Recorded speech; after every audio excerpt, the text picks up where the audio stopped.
चलो, जैसा कि फ्रेंड्स आई होप आप सब ठीक ही होंगे। ठीक है, जैसा कि हमने कल की क्लास में जो देखा था वो क्या अपन ने देखा था, मतलब कि बाल विकास के क्या देख रहे थे अपन, तो बाल विकास की अवस्थाएं देख रहे थे। ठीक है, बाल विकास की अवस्थाएं यानी कि कल की क्लास में आपको बहुत ही आनंददायक आप पढ़े होंगे और आपको बहुत ही मज़ा आया होगा। ठीक है, मतलब बाल विकास की जो अवस्थाएं थी वो कितनी थी, 4 प्रकार की अवस्थाएं थी। कौन कौन सी थी? प्रसव पूर्व अवस्था, शिष्यावस्था, बाल्यावस्था और हमारी एक कौन सी थी, किशोरावस्था। तो इसमें जो है वो आपको पता ही चल गया होगा कि जो हमारी जो है पहली कौन सी थी, तो प्रसव पूर्व अवस्था जो थी वो कब से कब तक की थी। तो ये जो प्रसव पूर्व अवस्था थी ये 9 महीने की होती है। कितने महीने की होती है? 9 महीने की होती है, यानी कि 280 दिन, यानी कि गर्भावस्था में चलती थी। ठीक है, अब उसके बाद हम देखते हैं शिष्यावस्था। शिष्यावस्था जो होती थी जन्म से लेकर 5 वर्ष तक की होती थी, यानी इसके भी मैंने कल आपको सब ऐसे झट तक आपको पूरी डिटेल मैंने समझा दी है। ठीक है, अब जो है जो तीसरी जो थी, तो तीसरी कौन सी थी, तो तीसरी थी हमारी बाल्यावस्था, जो हमारी 6 से 12 वर्ष तक की होती थी। यानी 6 से 12 वर्ष तक का जो बच्चा है वो किस तरह से व्यवहार करता है, किस तरह से मतलब रहता है। फिर हम चौथी देख रहे थे कौन सी, तो चौथी हमारी थी किशोरावस्था। किशोरावस्था जो थी वो 12 या तो 13 से लगा के 18 वर्ष के बीच में थी, है ना। तो ये कल की जो हमारा जो टॉपिक था वो हमारा टॉपिक क्या था, तो कल का जो हमारा टॉपिक था तो बाल विकास की अवस्थाएं। ठीक है, बाल विकास की अवस्थाएं। तो आज का जो हम टॉपिक लेंगे, तो फ्रेंड्स आज की क्लास में और अपने को आनंद मिलेगा और अच्छे से मज़ा आएगा, तो आज की क्लास को भी मिस ना करिएगा। और अगर आप हमारे चैनल पे नए हो तो आप हमारे चैनल को सब्सक्राइब कर लीजिएगा और पढ़ने का आनंद लीजिएगा। ऐसे ही हम रोज़ाना आपके लिए नए नए वीडियो अच्छे से मतलब लेके आएंगे और आपको पढ़ने में इतनी उत्सुकता बढ़ जाएगी कि आप मतलब जो आप मतलब जो सोच के बैठे हो उसको आप पूरा करके ही दम लोगे। ठीक है, मतलब हम भी यही सोच रहे हैं कि हम जो क्लासेस ले रहे हैं उस क्लासेस को जो व्यक्ति पढ़ता है उसको मतलब ऐसे जेड तक थ्योरी का मतलब कवर करवाना है। ठीक है, तो जैसे कल का जो हमारा टॉपिक मैंने आपको रिवीजन में बता ही दिया, तो हमारा जो आज का जो टॉपिक है, तो आज का जो टॉपिक हमारा है वो क्या है, अधिगम। अब अधिगम, अधिगम क्या होता है, तो अधिगम यानी कि अधिगम। तो अधिगम, अधिगम को इंग्लिश में क्या बोलते हैं, तो लर्निंग। क्या बोलते हैं? लर्निंग। लर्निंग बोले तो सीखना। क्या बोलते हैं? लर्निंग। क्या बोलते हैं? लर्निंग। लर्निंग यानी कि सीखना। अधिगम का मतलब क्या होता है? सीखना। तो अधिगम जो है मतलब सीखते कैसे है, बच्चा कब से सीखना स्टार्ट करता है और सीखना कब तक चलता है, ये आज के क्लास में हम सारी चीज़ें पढ़ेंगे।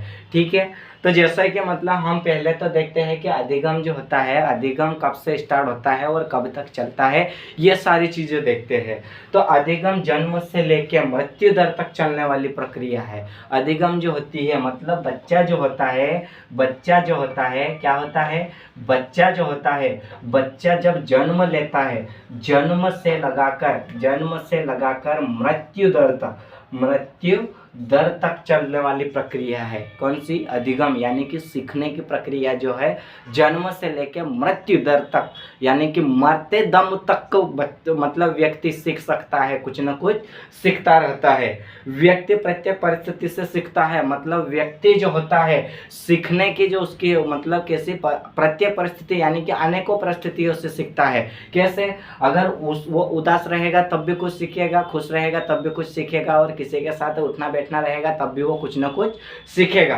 अब हम इसमें देखते हैं और अपने व्यवहार में परिवर्तन करता है, मतलब वो जिस तरह से जो छोटा बच्चा रहता है वो क्या करता है, स्टार्टिंग मतलब उसकी जो लैंग्वेज होती है, उसका जो बोलने का जो तोड़ होता है वो अलग होता है, लेकिन जब वो अच्छे बच्चों के साथ रहना मतलब रहता है तो उसकी लैंग्वेज में क्या होता है कि मतलब वो उसकी जो लैंग्वेज होती है पूरी तरह से क्या हो जाती है, चेंज हो जाती है, मतलब कि बदल जाती है। ठीक है, फिर परिस्थिति के अनुसार अपने व्यवहार में परिवर्तन लाना ही क्या कहलाता है, मतलब सीखना होता है।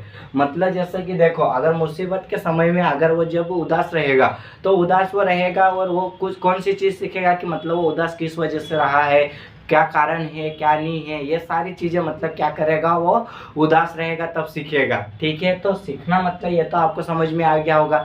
सीखना यानी कि जन्म से लेकर मृत्यु दर तक चलने वाली प्रक्रिया है। ठीक है, ये अधिगम।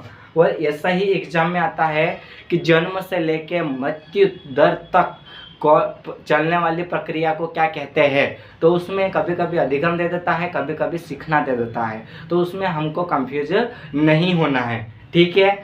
फिर अपने व्यवहार में परिवर्तन लाता, मतलब वो प्रत्येक परिस्थितियों में सीखता है और अपने व्यवहार में क्या करता है, परिवर्तन लाता है। तो जैसे कि हम इसके मतलब क्या देखते हैं, तो जैसे कि हम देखते हैं इसकी एकाक की परिभाषा, ठीक है, मतलब सीखने की परिभाषा। तो जैसे हमारे को जेपी गिलफोर्ड ने बोला है, किसने, जेपी गिलफोर्ड ने क्या बोला है, अधिगम की परिभाषा। तो जेपी गिलफोर्ड जो है वो एक वैज्ञानिक है, तो उसने मतलब बच्चे के ऊपर जो है उसने क्या करा, रिसर्च करा और उसके बाद इसने एक परिभाषा दी, ठीक है। तो परिभाषा क्या दी, तो व्यवहार के परिणाम स्वरूप व्यवहार में परिवर्तन ही सीखना होता है। मतलब कि जिस तरह से अपन बच्चों के सामने व्यवहार करेंगे तो बच्चा भी वैसे ही सीखेगा। अगर आप अच्छे से व्यवहार करोगे तो वो अच्छा सीखेगा, और अगर आप बुरा व्यवहार करोगे तो वो कैसा सीखेगा, बुरा ही सीखेगा। अब बात करते हैं स्किनर की, किसकी बात करते हैं, स्किनर भाई साहब जो है, स्किनर भाई साहब ने भी मतलब कोई सी ना कोई सी तो परिभाषा दी होगी। अब जैसे जेपी गिलफोर्ड भाई साहब जो थे, जो वैज्ञानिक थे, वो भी मतलब क्या दे रहे थे कि बच्चा मतलब जैसा सामने वाला सिखाएगा वैसे ही बच्चा भी उसको देख के सीखेगा। ये इसने ऐसा किसने कहा, तो ऐसा जेपी गिलफोर्ड ने कहा। अब स्किनर भाई साहब की बात आती है, स्किनर भाई साहब क्या कहता है कि सीखना व्यवहार में उत्तर सामंजस्य की प्रक्रिया होती है। मतलब सीखना जो होता है वो समाज से, मतलब समाज से सीखने की प्रक्रिया होती है। किससे, समाज से। तो ऐसा तो बिल्कुल भी नहीं होगा कि समाज से ही बच्चा सीखेगा, ठीक है। तो स्किनर भाई साहब की मतलब जो है डेफिनेशन वो थोड़ी क्या है, कम है ना। अब हमारे है क्रो एंड क्रो। अब जो हमारे भाई साहब कौन है, क्रो एंड क्रो। अब जो क्रो एंड क्रो भाई साहब जो है, इन्होंने भी एक परिभाषा दी, मतलब सीखना आदतों यानी ज्ञान और अभिव्यक्तियों का अर्जन है। अरे बच्चा जब सीखेगा तो उसकी आदत तो वैसे की वैसी रहेगी ना। मैंने अभी आपको बोला कि जैसे मतलब बच्चा अगर बुरी संगति के साथ रहेगा तो बुरा सीखेगा, बच्चा भी वैसे उसको देख के वैसा काम करेगा। अगर अच्छे लोगों के साथ रहेगा तो बच्चा भी क्या करेगा, अच्छा काम करेगा, है ना। तो अब ये है, ये हमारे किसके साथ, ऐसा किसने कहा, क्रो एंड क्रो भाई साहब ने कहा। अब हम देखते हैं वुडवर्थ भाई साहब, कौन है, वुडवर्थ। अब जो वुडवर्थ भाई साहब जो है, कौन है, वुडवर्थ भाई साहब जो है वो क्या बोलते हैं, अधिगम यानी कि सीखने के जो है, सीखने को लेके वुडवर्थ भाई साहब क्या बोलते हैं, नवीन ज्ञान और नवीन प्रक्रियाओं को प्राप्त करने की प्रक्रिया को क्या कहते हैं, सीखना कहते हैं। ये एकदम बिल्कुल करेक्ट बात है। जैसे जैसे बच्चा नई मतलब जो हम बच्चों को जैसे नया ज्ञान देंगे तो वो क्या करेगा, वैसा वैसा सीखता जाएगा, ठीक है। तो ये तो हमारे क्या थे, मतलब वैज्ञानिक थे। इन चारों भाई साहब ने मतलब क्या दी थी, इसके अधिगम यानी कि सीखने के ऊपर अलग अलग परिभाषाएं बताई। क्या करी इन्होंने, अलग अलग परिभाषाएं बताई। तो अलग अलग परिभाषा ये भी मैंने आपको बता दिया, ठीक है। अब हम देखते हैं भाई, देखो जैसे कि हमारा जो टॉपिक ही है, टॉपिक क्या है, अधिगम। अधिगम बोले तो सीखना यानी कि लर्निंग। तो अधिगम जैसे अगर सीखता है बच्चा तो उसके कुछ गुण भी तो दिखते होंगे, उसकी कुछ विशेषता भी तो दिखती होगी कि बच्चा किस तरह से सीख रहा है, किस तरह से नहीं सीख रहा है ना। तो जैसे अगर बच्चों को अगर आप स्कूल में कुछ लिखना सिखाओगे तो बच्चा अगर लिखना, अपन मतलब उसको एक बार सिखा दिए कि बेटा अ लिखो, तो बच्चा अपने सामने मतलब क्या करेगा, ये ऐसा लिख देगा, आड़ा टेढ़ा यूँ लिख देगा, कुछ भी लिख देगा, और तो वो लिख देगा। लेकिन अगर कोई उसको जो है घर, मतलब जो घर के जो पेरेंट्स होते हैं वो अगर वहाँ पे नहीं देखेंगे तो उनको पता कैसे चलेगा कि बच्चा कुछ सीख रहा है, क्या कर रहा है, ठीक है। तो ये सारे इसके क्या होते हैं, गुण, यानी कि इसकी जो होती है विशेषताएं होती है। तो अब इसके गुण जो है वो गुण क्या कहता है, तो ध्यान से इधर देखना, गुण को भी अच्छे से समझेंगे। परिभाषा मैंने आपको बता दी है, ठीक है। अब इसकी जो है गुण यानी कि पहले क्या होता है, मतलब विशेषताएं को, मतलब विशेषता को क्या कहते हैं, गुण भी कहते हैं। क्या कहते हैं, गुण भी कहते हैं। ये मत भूलना है। अगर अपने को क्या कहना चाहिए, हालांकि ऐसा तो नहीं पूछता है कि इसकी विशेषता क्या है, इसके गुण क्या है, ठीक है, ये तो नहीं पूछता है। लेकिन अपने को क्या करना है, याद रखना है, ताकि अपने को किसी भी चीज़ को लेके, किसी भी क्वेश्चन को लेके अपने को कंफ्यूजन पैदा ना हो। तो जैसे हम इसका पहला देखते हैं, तो जो सीखना होता है वो जीवन प्रयत्न चलता है। क्या होता है, जीवन प्रयत्न चलता है। क्या होता है, जीवन प्रयत्न चलता है।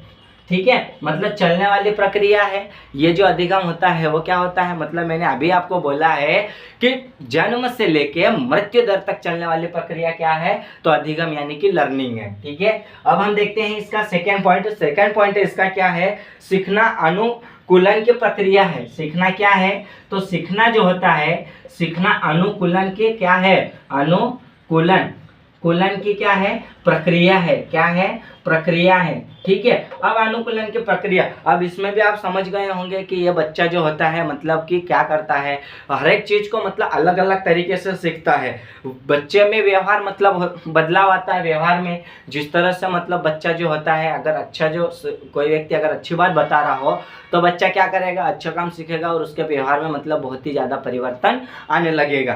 ठीक है, फिर सीखना एक उद्देश्यपूर्ण होता है, ये तो आपको पता ही है। इसकी जो विशेषता होती है वो क्या होती है, सीखना एक जो होती है मानसिक प्रक्रिया भी होती है, मतलब मस्तिष्क से सीखा जाता है और ना कि हाथ पैर से सीखा जाता है। ठीक है, तो ये इसका जो होता है इसकी विशेषता होती थी और ये विशेषता मैंने आपको बता दी। मतलब सीखना जो होता है एक जीवन पर्यंत चलता है। सीखना अनुकूलन की क्या होती है, प्रक्रिया होती है। सीखना सार्वभौमिक प्रक्रिया होती है।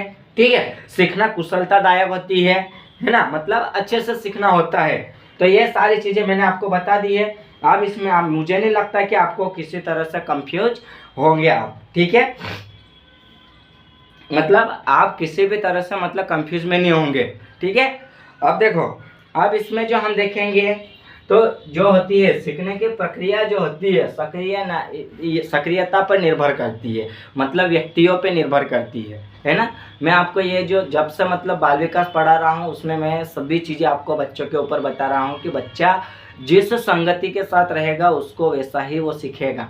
ठीक है, और अभी भी आपको बता रहा हूँ कि बच्चा अगर बुरी संगति में रहता है तो वो बुरा काम करना सीखेगा, मतलब चोरी चक्की करना, गुंडा मवाली का काम सीखेगा। और अगर बच्चे को अगर सही ढंग से मतलब सही व्यक्ति के साथ अगर उसका कभी उसको सीख मिल रही है तो वो सही काम सीखेगा। ठीक है, अब हम देखते हैं क्या हमारा जैसे विशेषता हो गई है। ठीक है, हमारी विशेषता हो गई है तो अब हम देखेंगे इसके क्या, अधिगम को प्रभावित करने वाले कारक। अरे भाई उसके गुण है तो उसको प्रभावित करने वाले कारक भी तो होंगे, उसके कारक क्या है, क्या नहीं, कैसा है, कैसे नहीं। ठीक है, तो ये भी तो आपको मतलब समझना जरूरी है। अगर हम इसको ही नहीं देखेंगे तो फिर हमारे को फिर सीढ़ी पे पढ़ने का मतलब ही क्या है। बच्चों के बारे में हमको जब पता ही नहीं है कि बच्चा क्या करता है, क्या नहीं, कैसे करता है, तो सीढ़ी पे पढ़ने से मतलब ही क्या है। सीढ़ी पे जो हमारी होती है बाल विकास जो होती है, तो बाल विकास में हमारे को इतने जो मतलब 30 नंबर की जो बाल विकास होती है तो उसमें से हमारे को 28 या 29 नंबर कैसे लाएंगे।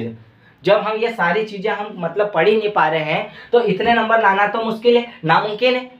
ये तो सिंपल सी बात है, आप भी जानते हो। ठीक है, तो इनमें मैंने आपको बोला है कि जो 13 नंबर जो है इसको 50-50 में क्या कर देते हैं, डिवाइड कर देते हैं, मतलब बांट देते हैं।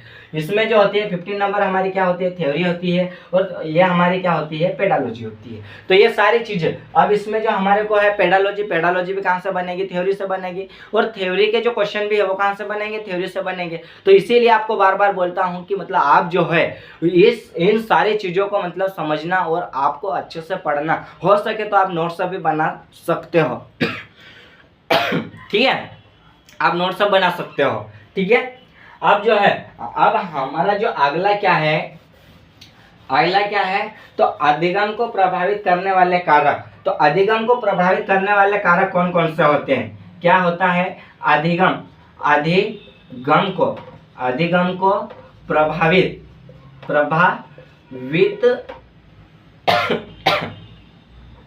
वो क्या है, थोड़ी खांसी हो गई है, मौसम ही वैसा चल रहा है ना, तो इसलिए थोड़ा क्या है कि मौसम के हिसाब से मतलब सर्दी जुकाम होती जाती है। ठीक है, अब इस पे मत ध्यान दीजिएगा, अब इस पे ध्यान दीजिए। प्रभावित करने वाले कारक, अब जो है कारक कौन से हैं भाई, तो आप मतलब सोच रहे होंगे कि कारक कौन कौन से होते होंगे। तो सीधी सी बात है, इसके जो कारक होते हैं वो भी मैं आपको बताऊंगा कि इसके जो कारक होते हैं वो कौन कौन से होते हैं और कैसे होते हैं। ठीक है, तो जैसे हम देखते हैं बालकों, किसकी देखेंगे, बालक की योग्यता, क्या है, बालक की योग्यता। ठीक है, अब हम उसी में सेकेंड वाला देखेंगे, तो निश्चित उद्देश्य, क्या देखेंगे, निश्चित उद्देश्य, क्या है, निश्चित उद्देश्य। अब हम थर्ड वाला पॉइंट देखेंगे। तो परिपक्वता क्या होता है, परिपक्वता, परिपक्वता, पक्वता, ठीक है, परिपक्वता। अब और हम जो है फोर्थ पॉइंट देखेंगे। तो परिवार क्या है, परिवार, परिवार। फिर हम देखेंगे समाज, क्या देखेंगे, समाज। फिर हम देखते हैं इसमें वातावरण, क्या देखेंगे, वातावरण। फिर हम देखेंगे क्या है, शिक्षक का व्यवहार, किसका, शिक्षक का व्यवहार। अब तुम धरा जाओगे, अब तुम धरा जाओगे शिक्षक का व्यवहार, क्या है, शिक्षक का व्यवहार। अब देखो इसका जो है सीखने की इच्छा, सीखने की इच्छा। अब देखो भाई इसको ध्यान से समझो, ये मैंने सारे जो है प्रभावित करने वाले कारक जो है मैंने आपको बता दिया, ठीक है। पर इनको एक एक को समझना भी तो क्या है, इनको एक एक को समझना भी तो जरूरी है हमारे लिए। ऐसा तो कहीं है नहीं कि हम मतलब एक समझ लिए बाकी क्या नहीं समझेंगे, ऐसा हो सकता है क्या, ऐसा बिल्कुल भी नहीं होगा, ठीक है। तो देखो इसका जो होती है बालक की जो योग्यता होती है, तो योग्यता यानी कि अपने अनुभव के ऊपर डिपेंड करती है। मतलब कि बच्चा जो है अगर उसको उस चीज को मतलब पढ़ने का कहीं भी मतलब ये नहीं है तो बच्चा कैसे पढ़ेगा, कैसे सीखेगा। बच्चे को तुम जबरदस्ती सिखाओगे क्या, जबरदस्ती तुम उसको करवाओगे क्या वो काम, बिल्कुल भी नहीं करवा सकते हो। कि करवा सकते हो, नहीं करवा सकते हो। अगर बच्चा को ऐसा जो है, बच्चे को सिंगिंग का शौक है और आप उसको बोलो कि बेटा डांस सिंगिंग नहीं करना है, अपने को डांस करना है, तो बच्चा डांस करेगा क्या, बिल्कुल भी नहीं कर सकता। क्योंकि उसको किसका शौक है, तो सिंगिंग का शौक है, तो वो सिंगिंग का काम ही करेगा ना। उसको आप पढ़ाई भी करवाओगे तो बच्चा पढ़ने में उसका इंटरेस्ट नहीं रहेगा, ठीक है। तो ये हमारे बालक की जो होती है योग्यता, ये तो समझ में आ गई। अब हम देखते हैं निश्चित उद्देश्य। मतलब बच्चा जो होता है वो अपने लक्ष्य के आधार पर रहता है, किसके ऊपर रहता है, अपने लक्ष्य। मतलब बच्चा जो ठान लेता है कि मुझे जो है क्या करना है, सिंगर बनना है, डांसर बनना है, तो बच्चा उसी पे ज्यादा फोकस करेगा, ना कि आपके कहे अनुसार चलेगा बच्चा, ठीक है। अब हम बात करते हैं इसमें जो थर्ड वाला होता है परिपक्वता। तो परिपक्वता क्या होती है कि अपने विचारों के आधार पे, मतलब बच्चा सोच विचार करेगा। जब अब बच्चे के जो पेरेंट्स होते हैं वो अगर बच्चों को मतलब बोलते हैं कि बेटा ये करो वो करो, बच्चा उस चीज के ऊपर सोच विचार करेगा कि क्या करना है। मुझे सिंगिंग का शौक है तो मैं सिंगर बनूंगा, मुझे डांसिंग का शौक है तो मैं डांसर बनूंगा। ऐसा मतलब क्या होता है कि बच्चों के मन में जो रहते हैं ना वो अलग अलग तरह के मतलब सोच विचार आते रहते हैं। ऐसा नहीं कि मतलब बच्चे जब जो छोटे बच्चे होते हैं ना, वो कई सारे उनके मन में जो सोचना जो मतलब विचार चलते रहते हैं, कई सारे वो सोचते हैं मैं ये भी कर लूँ वो भी कर लूँ। वो मतलब उनके माइंड में जो होता है मतलब कहीं ना कहीं घुमा ही करता है, ठीक है। तो अपने को जो है मतलब इन सारी चीज़ों को मतलब क्या करना है, समझना है। अगर आप चाहो तो नोट्स बना सकते हो और आप एक 20 या 50 रुपए की कॉपी लिया नोटबुक और उसमें आप लिखित में एक नोट्स तैयार कर सकते हो, ठीक है। अब हम देखते हैं परिवार। तो परिवार क्या होता है कि परिवार में जो है बच्चे को मतलब परिवार में कहीं जैसे अभी ये मान के चलो कि परिवार जो होते हैं तो संयुक्त परिवार होता है और एकल परिवार होता है। तो परिवार दो प्रकार से होता है। एकल परिवार में क्या होता है कि बच्चे होते हैं और माता पिता होते हैं, ठीक है। और संयुक्त परिवार में क्या होता है कि मतलब उनके दादा दादी ये सारे चीज मतलब सारे लोग मिलके ना उसमें एकत्रित रहते हैं। तो परिवार जो होता है, परिवार में क्या होता है कि बच्चा जो है अब आप कुछ और उसको सिखाना चाहते हो और वो जो बच्चे के जो मतलब पिता कुछ और सिखा रहे हैं और उनकी जो मदर है वो कुछ और सिखा रही है और उनकी दादी जो है वो बच्चे के बारे में कुछ और सोच रही है। तो इसमें क्या होता है, बच्चा जो होता है वो क्या हो जाता है, कंफ्यूज में आ जाता है कि क्या करूँ कैसे करूँ कैसे नहीं करूँ। मतलब वो कुछ ना कुछ मतलब सारी चीज़ें सीख जाता है। जैसा मतलब अगर दादी जो है, बच्चे की जो दादी होती है वो हमारी लिमाड़ी है, ठीक है। लिमाड़ी के मतलब लैंग्वेज में बात करती है तो बच्चा लिमाड़ी बोलना सीखेगा। मदर से जो है वो हिंदी में बात करती है तो हिंदी सीख जाएगा।